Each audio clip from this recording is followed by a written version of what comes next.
Today we're going to talk about compound inequalities.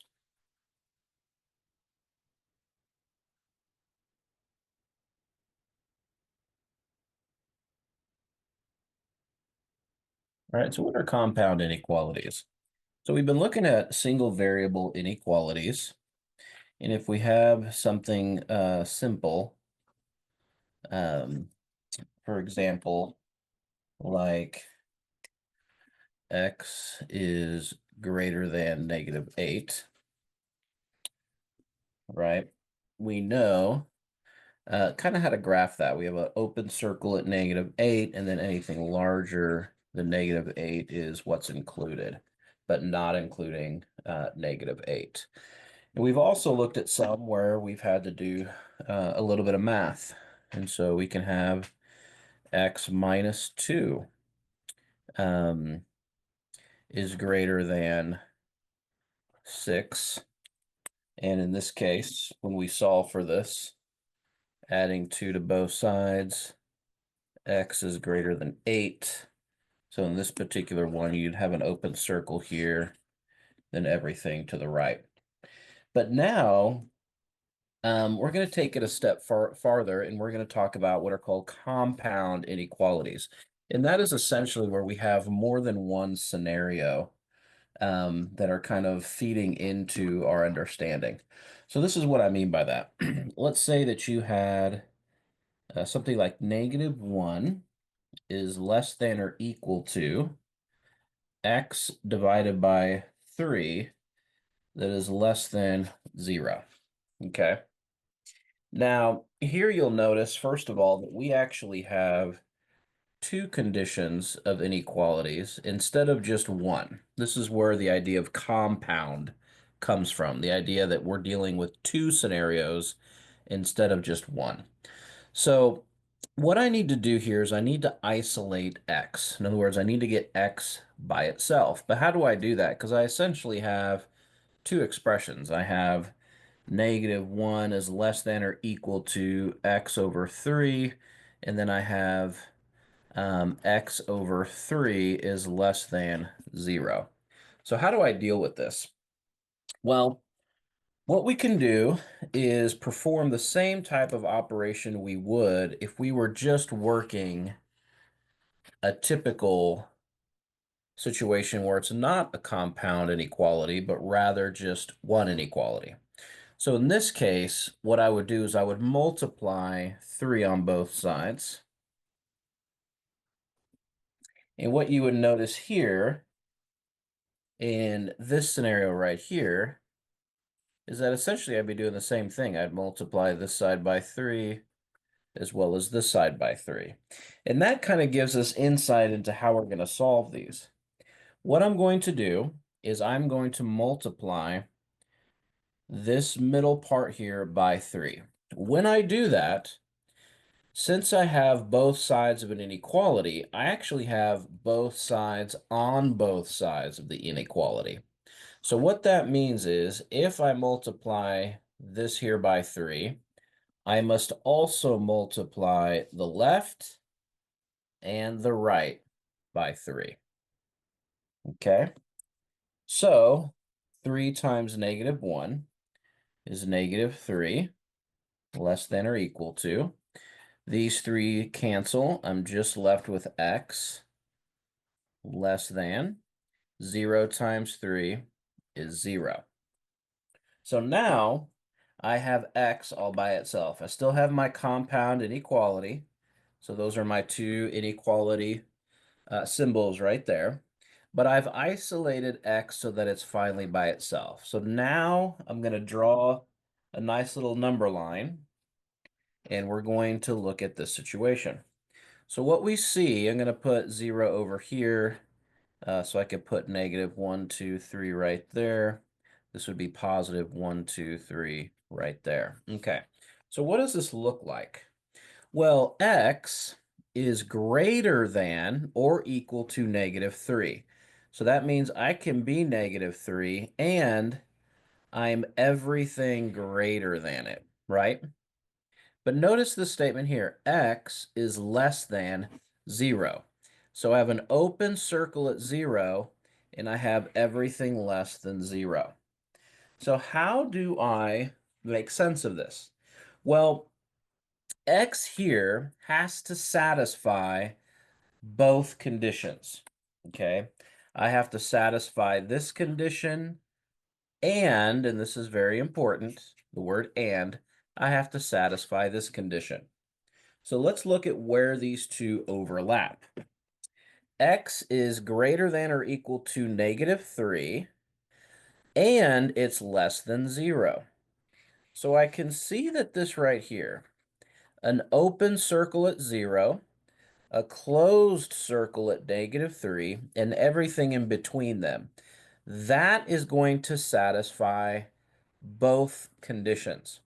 Now, if I have, for example, a +2, a +2 is going to satisfy this condition, right? A +2 is greater than or equal to -3, but it's not going to satisfy this condition. A 2 is not less than 0.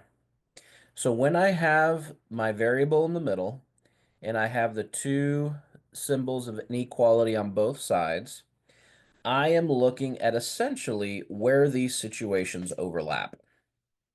Okay? And that's going to give me my answer. So let's look at another example like that.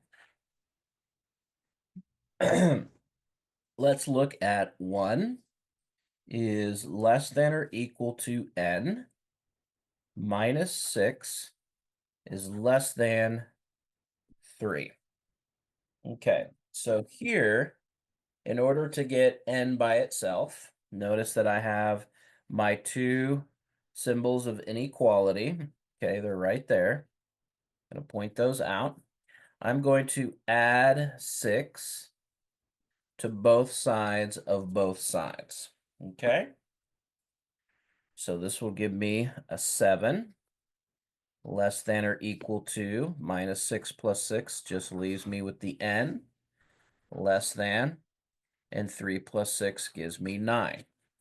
Okay, so now what I'm going to do is I'm going to demonstrate two scenarios. So I'm first going to do my first one here because I think that's easiest to kind of visualize.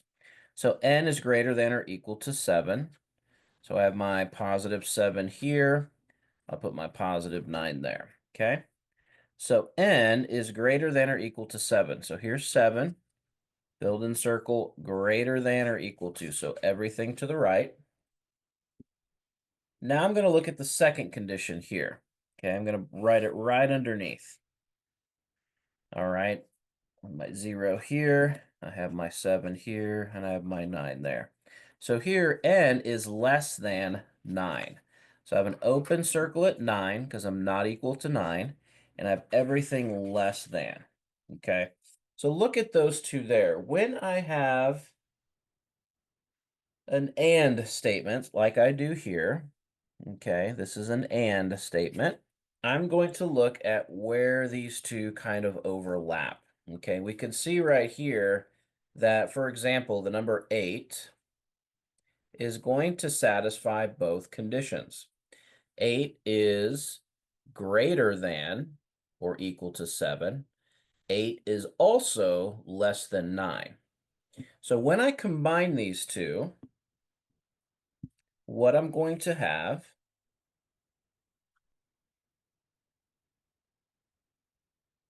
is I'm going to have a closed circle at 7, an open circle at 9, and everything in between.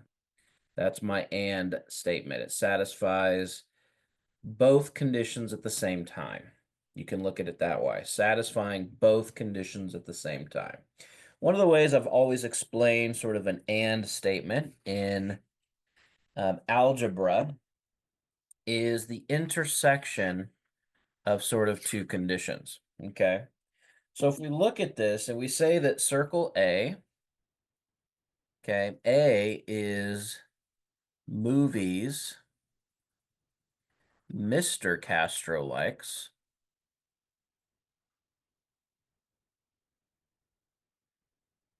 All right. And we can say that B Okay, B, these are movies Mrs. Castro likes.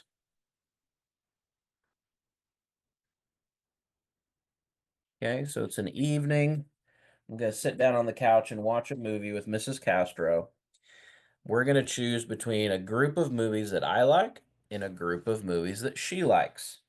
The and statement, okay, if we look at A and B, okay, this and statement is this section right here, okay?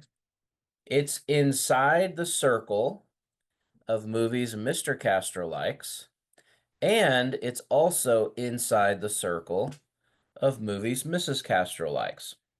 So this is where we cross over. These are movies we both like. All right, so that's probably what we're going to choose to watch. Okay, that's the and statement. The other statement is the or statement. Now, a lot of times this gets a little confusing because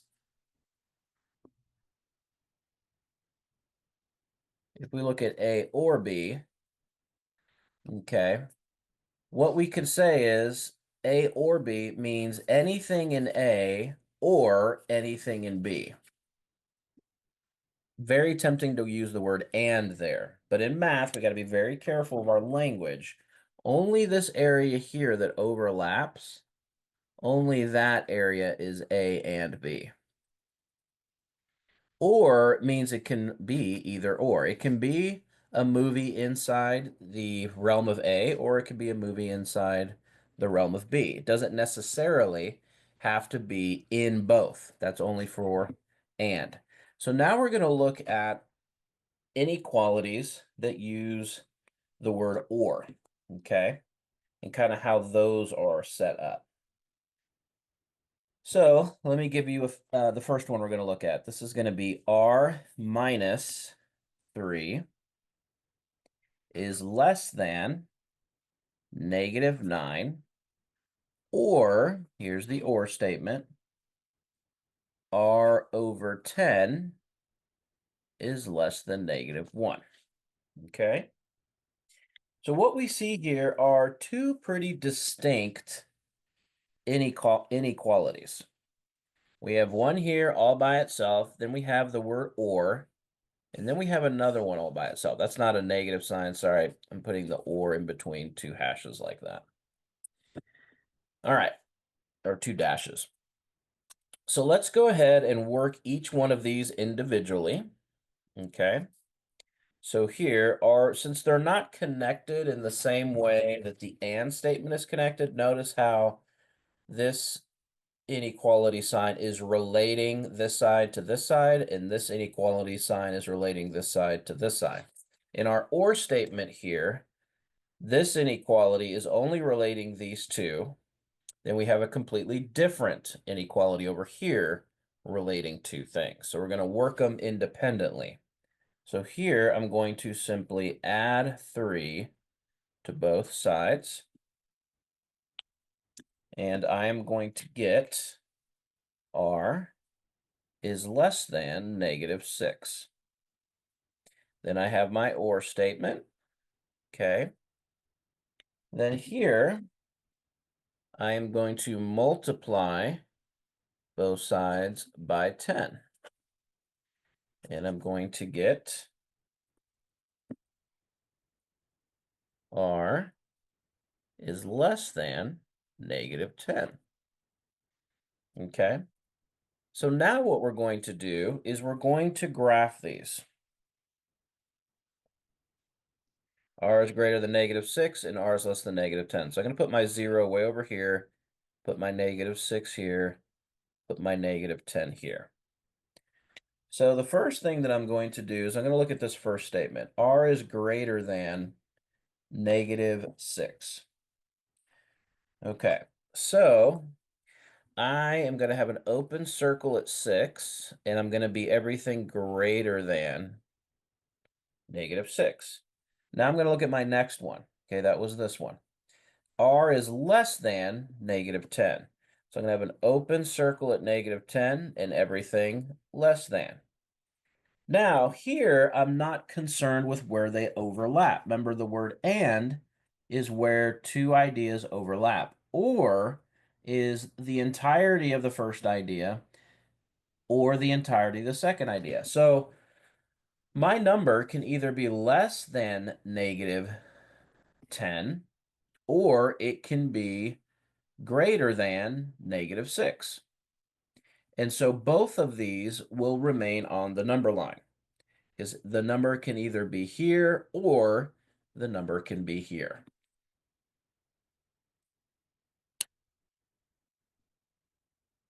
All right. So those are essentially compound inequalities. So let's go ahead and let's do another or statement. We've done a couple of ands. Now let's do a couple of ors. Okay. We're going to have -5 plus r less than -14, or r divided by 2 is greater than or equal to -4. All right. And what I like to do, just to make things simple, I like to put boxes around each one to kind of separate the two ideas so I can deal with them independently. And so let's take the first one. How am I going to solve this one? So in order to get r by itself here, I'm going to go ahead and add 5 to both sides. So if I add 5 on this side, and then on this side, I'm going to add 5. Okay. And then that's going to give me r is less than, and then -14 plus 5 is going to be -9. All right. Then here, if I multiply both sides of this equation by 2, then what I'm left with is r is greater than or equal to -8. Okay. So here, I'm going to have 0, -8, -9. And we want everything that is greater than or equal to -8. So filled in circle at -8, and then everything greater than. And then here are everything less than -9. So open circle at -9 and everything less than.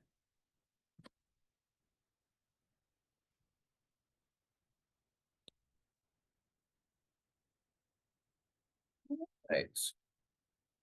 Now, sometimes the way that these are kind of labeled actually uses the word and. So let me show you one like that. I showed you one with the variable just in the middle, but they can also have the word and. So let's do this. P plus 8 is less than 18, and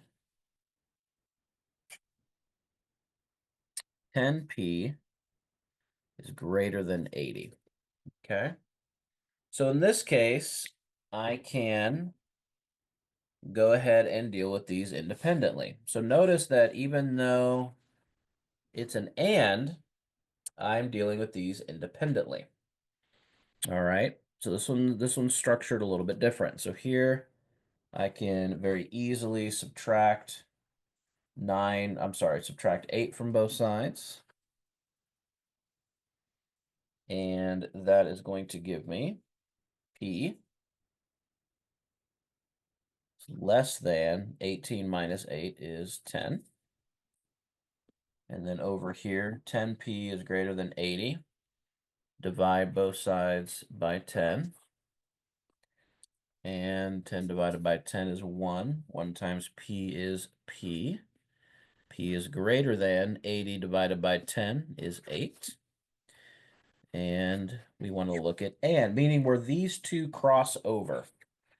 So let's look at this. We have 0 here. We're going to have 8 here and 10 here as we go out on the number line. P is less than 10, so open circle everything less than 10. And then if we look at this, P is greater than 8. So open circle at 8 and everything greater. All right, so where do they cross over? They cross over right here.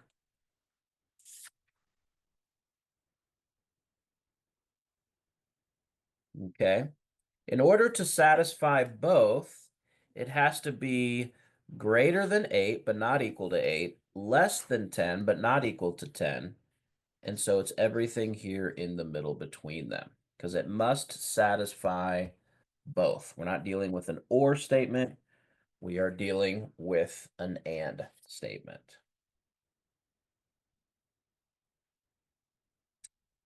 All right.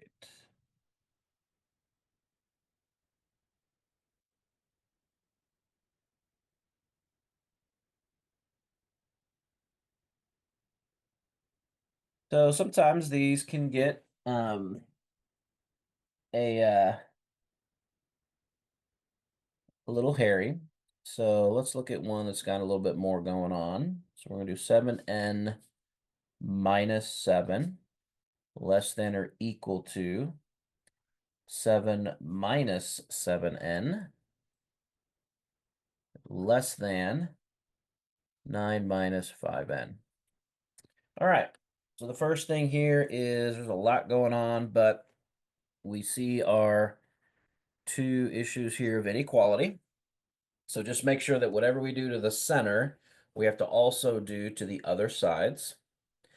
All right, if you want to, you can set these up individually. So if that makes more sense to you, you can set this up as 7n minus 7 less than or equal to 7 minus 7n. And then you can set up the other one. 7 minus 7n is less than 9 minus 5n. So you could set this up as two individual inequalities if that works for you. There's nothing wrong with that. You can also work directly from here, which is what I'm going to do. All right, so here, what I want to do is I want to get n by itself. So what I'm going to do is I'm going to go ahead and subtract 7 from all three. Okay, so 7n minus 7 minus 7 is going to be 7n minus 14. It's less than or equal to negative 7n. All right, less than 9 minus 5n. All right. Now,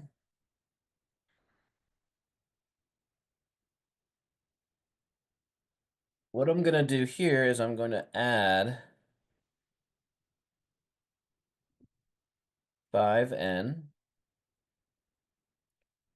I might have to set this one up actually, now that I'm looking at it.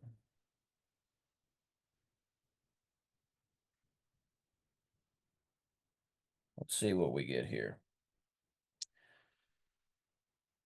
This is 12n minus 14 less than or equal to negative 7n plus 5n. That's 2n less than, and then this is just 9. Okay, if I subtract 12n here, then I've got n by itself here, but then I introduce n against here, and I feel like I'm just going to be going back and forth. So I may have to do it this way. I may not have a choice. So let's go ahead and go back to here, and we'll work these out independently. So let's go to that route.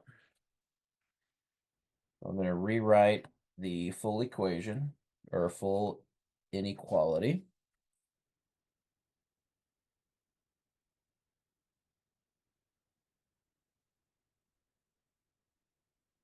And I'm going to look at these two first.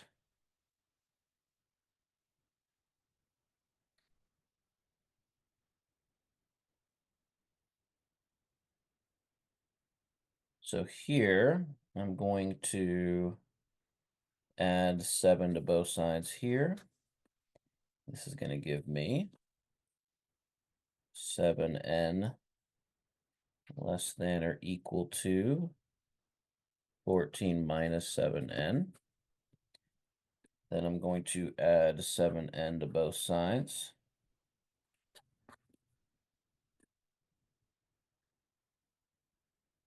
Right, so 7n plus 7n is 14n.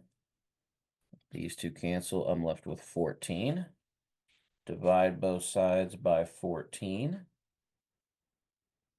N is less than or equal to 1. Okay. Now I'm going to look at the second side.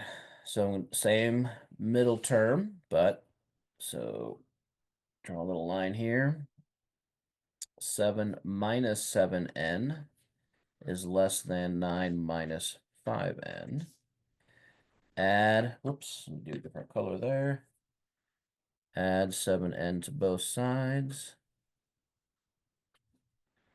We're left with 7 is less than 9 plus 2n. Subtract 9 from both sides. Negative 2 is less than 2n. Divide both sides by 2. Negative 1 is less than n. Oops, I forgot to change colors again. I got ahead of myself there. All right. So let me go ahead and write kind of our conclusion here. All right. N is less than or equal to 1, and negative 1 is less than n. All right, since there wasn't an and or an or in the statement, right? This just read right across. So we can look at both of these in relation to just n itself. So what do I mean by that? I mean n here is greater than negative 1. N here is less than or equal to 1. Okay. So if we look at our timeline, if we look at our number line here, we look at 1 and negative 1, we can see that n has to be greater than negative 1, not equal to it, and n has to be less than or equal to 1, and this is going to be effectively an and statement. And so we're going to look at everywhere they cross over, which is going to be everything in between negative 1 and 1. And we can include, according to their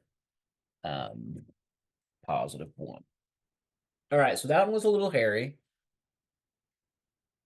And the biggest lesson from that one is I had to go ahead and set it up like this, which was looking at these two first, then looking at these two, and then recombining them in the end here. So this was the result of one, this was the result of another, and then recombining it into that initial and statement. All right. That is compound inequalities and our lesson for today.